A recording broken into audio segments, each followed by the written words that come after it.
बड़ी जानकारी मिल रही है आपको। बड़ी खबर बताएं, मुजफ्फरनगर के मदरसे में जांच एजेंसियों ने दबिश दी है और इस्लामिया अरबिया दारुल उलूम मदरसे में दबिश दी गई है। मदरसे के हर कमरे और दस्तावेज की तलाशी ली जा रही है। मदरसे के मौलाना दाऊद और दूसरे टीचर से पूछताछ चल रही है। आजाद और सुहेल के सभी रिकॉर्ड्स खंगाले जा रहे हैं।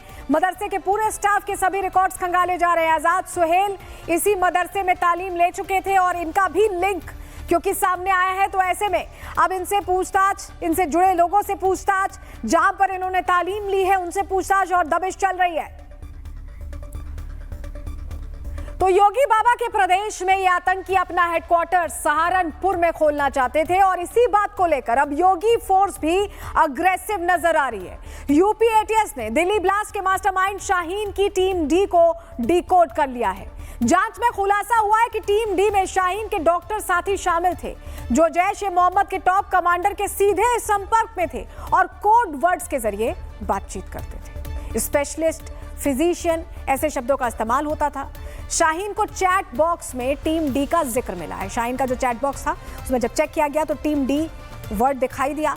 जैश-ए-मोहम्मद को भेजे संदेश में भी टीम डी कोड वर्ड इस्तेमाल हुआ है। टीम डी में हर सदस्य को अलग अलग काम सौंपे गए थे। कोड वर्ड्स में कामों का जिक्र, पैसों का इंतजाम, सब कुछ दिखाई देता है। ऑपरेशन की तैयारी, छोटे हथियार, मेडिकल स्टॉक, रेकी वाली जगह, ऑपरेशन थिएटर, ये सब लिखा हुआ है। शाहीन की टीम डी जैश-ए-मोहम्मद के संपर्क में थी, यह खुलासा हो चुका है। आतंकी गतिविधियों को मेडिकल कोड वर्ड्स में छिपाया करते थे, उसी का इस्तेमाल करते थे। हार्ट स्पेशलिस्ट दिल्ली पहुंचा, ऑपरेशन थिएटर रेडी है, इस तरह के मैसेजेस। टीम डी दिल्ली को दहलाने की बड़ी साजिश का कोर था। टीम डी यानी ये टीम जो डॉक्टर्स की टीम थी जिसका इस्तेमाल किया गया, और तैयारी तो बहुत बड़ी थी लेकिन उससे पहले सुरक्षा एजेंसियों ने इन्हें पकड़ लिया। आतंकियों का ये नेटवर्क सिर्फ दिल्ली, यूपी या हरियाणा तक ही सीमित नहीं था, ये हम आपको बता रहे हैं, बल्कि इसके तार विदेशों से भी जुड़ते हैं। आतंकियों का ये डॉक्टर गैंग तो सिर्फ मोहरा है। आतंक का सबसे बड़ा चेहरा कौन है और इस नेटवर्क के शुरुआती पॉइंट पर कौन खड़ा है, रिपोर्ट के जरिए आपको बता रहे हैं।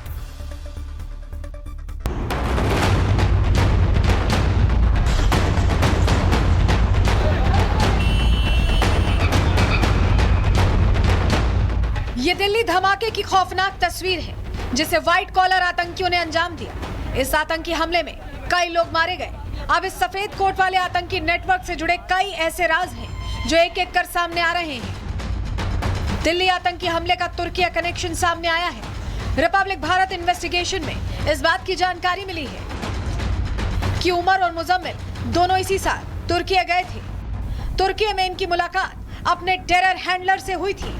टेरर हैंडलर यानी वो शख्स जो उन्हें ट्रेनिंग दे रहा था, भारत को दहलाने के तरीके बता रहा था। हैंडलर ने तुर्की में दोनों के रहने का इंतजाम किया था। यह खुलासा बताता है कि इस आतंकी नेटवर्क का दायरा सिर्फ कश्मीर या फरीदाबाद तक सीमित नहीं था, बल्कि दिल्ली धमाके की साजिश देश की सरहदों के पार रची गई थी। इस आतंकी हमले के तार तुर्की ही नहीं, पाकिस्तान और बांग्लादेश से भी जुड़े हैं, क्योंकि आतंकी लगातार हैंडलर्स के संपर्क में थे। धमाकों की जांच में अब तक शक की सुई पाकिस्तान के इर्द गिर्द घूम रही थी, क्योंकि पाकिस्तानी सेना मसूद हाफिज जैसे आतंकियों को पाल रही है और पाकिस्तान से ही भारत को दहलाने की साजिश रची जाती है। फरीदाबाद से गिरफ्तार शाहीन जैश के लिए काम कर रही थी। बाकी आतंकियों का भी जैश से कनेक्शन सामने आया है। अब उमर मुजम्मिल की तुर्की यात्रा के सबूत मिले हैं। अगर इन सभी तारों को जोड़ा जाए तो ये इशारा मिलता है कि इस हमले के पीछे जैश-ए-मोहम्मद का ही हाथ है। ऐसा मानने की एक बड़ी वजह है तुर्की में मसूद अजहर के आतंकियों का इतिहास। पाकिस्तान में छिपे मसूद ने तुर्की में क्या कुछ किया है, यह आपको भी गौर से देखना और समझना चाहिए। साल 2022 में जैश के आतंकी तुर्की गए थे। तुर्की में जैश के गुर्गे हमास के आतंकियों से मिले थे। टेरर फंडिंग को लेकर यह आतंकी तुर्की पहुंचे थे, क्योंकि FATF ने पाकिस्तान को चेतावनी दी थी कि वो पैसों का इस्तेमाल आतंक के लिए ना करे, जिसके बाद पाकिस्तानी हुक्मरानों ने चाल चली और कुछ आतंकियों को तुर्की भेज दिया था। माना जा रहा है कि जैश से मिले हैंडलर के निर्देश के बाद उमर मुजम्मिल ने देश में अपना नेटवर्क बढ़ाना शुरू किया और एक एक करके डॉक्टर्स को जोड़ना शुरू किया। धमाके का विस्फोटक जुटाया, धमाके का प्लान बनाया, लेकिन सुरक्षा एजेंसियों के एक्शन के बीच उसने धमाका कर दिया। जांच एजेंसियां अब हैंडलर का पता लगाने में जुटी हैं। इस नेटवर्क के इंटरनेशनल कनेक्शन की भी जांच की जा रही है। हालांकि तुर्की ने इन आरोपों को खारिज किया है, पर हर एंगल को एक साजिश के तौर पर देखा जा रहा है। अधिकारियों का कहना है कि आने वाले दिनों में और भी बड़े खुलासे हो सकते हैं, जो इस आतंकी साजिश की पूरी तस्वीर सामने लाएंगे। Bureau report, Republic Bharat. अब इस पूरे आतंकी नेटवर्क के साथ हमारे देश में भी एक ऐसा नेटवर्क है जो इन्हें कवर फायर देने की कोशिश कर रहा है। ये कौन सा नेटवर्क है? हम सीधे किसी को ब्लेम तो नहीं कर रहे, लेकिन इनके शब्दों को सुनकर ऐसा लगता है कि जैसे ये लोग इस डॉक्टर गैंग को कवर फायर दे रहे हैं। कम से कम इनकी बातों से तो ऐसे ही लगता है। आज कांग्रेस नेता उदित राज सामने आए। उन्होंने इस आतंकी घटना को लेकर भी हिंदू मुसलमान करने की कोशिश की और कहा कि आप उमर पर सवाल उठाते हैं तो देवेंद्र पर क्यों नहीं। पहले आप ये बयान सुन लीजिए उनका। अगर ग्लोरीफाई किया है वास्तव में तो माफी नहीं है, लेकिन एक बात बताओ कि देश के मीडिया के जिम्मेदार लोग वो देवेंद्र का नाम तो नहीं ले रहे, गाड़ी देवेंद्र के नाम पर, तो क्या ये भ्रामक प्रचार नहीं कर रहे? एक कम्युनिटी को बदनाम करने के लिए तो इनकी भी गिरफ्तारी होना चाहिए। वो कार 1.5 साल पहले देवेंद्र के नाम पर ट्रांसफर हो चुकी थी, लेकिन देवेंद्र है, शोभित है, लेकिन इन लोगों का नाम क्यों नहीं है लिया? सुना आपने। अब कांग्रेस नेता उदित राज को उमर नाम सुनकर इतना दर्द क्यों हो रहा है? उन्हें डॉक्टर मुजम्मिल, डॉक्टर शाहीन कहने से प्रॉब्लम क्या है? अब जो सच सामने आ रहा है, क्या उसे झुटलाया जा सकता है? या फिर वो एक हिंदू नाम देवेंद्र लेकर ये साबित करना चाहते हैं कि इसमें हिंदू नाम का शख्स भी शामिल है? जबकि सच क्या है ये हम सभी देख रहे हैं। रिपोर्ट देखिए।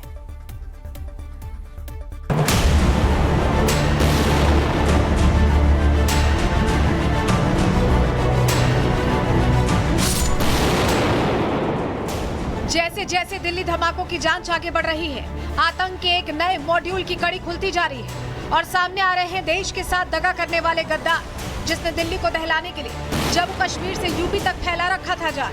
लेकिन इन सब के बीच सोशल मीडिया पर एक अलग ही जंग देखने को मिल रही है। जिस i20 कार में धमाका हुआ उसमें देवेंद्र अमित का नाम आया। देवेंद्र i20 कार का मालिक रह चुका है, जो ओखला का रहने वाला है।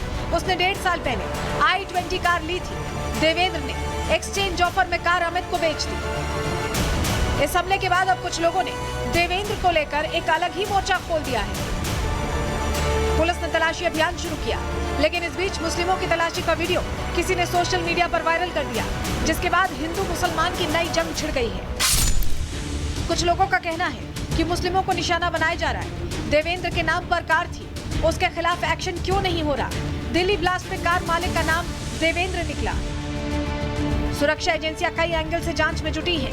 ब्लास्ट की तह तक जाने के लिए हर कड़ी को सुलझाने की कोशिश की जा रही है। लेकिन हैरत की बात है, कुछ लोग इस आतंकी घटना को भी हिंदू मुसलमान के चश्मे से देख रहे हैं। आतंकी घटना पर बोलने के बजाय वो इसे सांप्रदायिक रंग देने की कोशिशों में जुटे हैं। दिल्ली में हुए आतंकी हमले की साजिश का ये वीडियो देखिए। पाकिस्तान में बैठे ये आतंकी कैसे भारत को दहलाने के मंसूबे बना रहे थे, कैसे गीदड़ भभकी दे रहे थे। इतना ही नहीं, आतंकी हाफिज का बेटा ये खुलेआम बोल रहा है कि वो कैसे आतंक के लिए युवाओं को, महिलाओं को हथियार बना रहा है। अब भारत इन्हें सबक सिखाएगा। मसूद हाफिज को खून के आंसू रुलाएगा। तो सुना आपने, आतंकिस्तान कैसे दहशतगर्दों को पाल पोस रहा है। लेकिन इन आतंकियों को याद रखना चाहिए कि ऑपरेशन सिंदूर बदस्तूर जारी है। अब इनकी कब्र तैयार हो चुकी है। भारत इन्हें ऐसे मारेगा कि इनकी नसें कांप जाएंगी, आतंकियों का खून सूख जाएगा। Bureau report, Republic Bharat.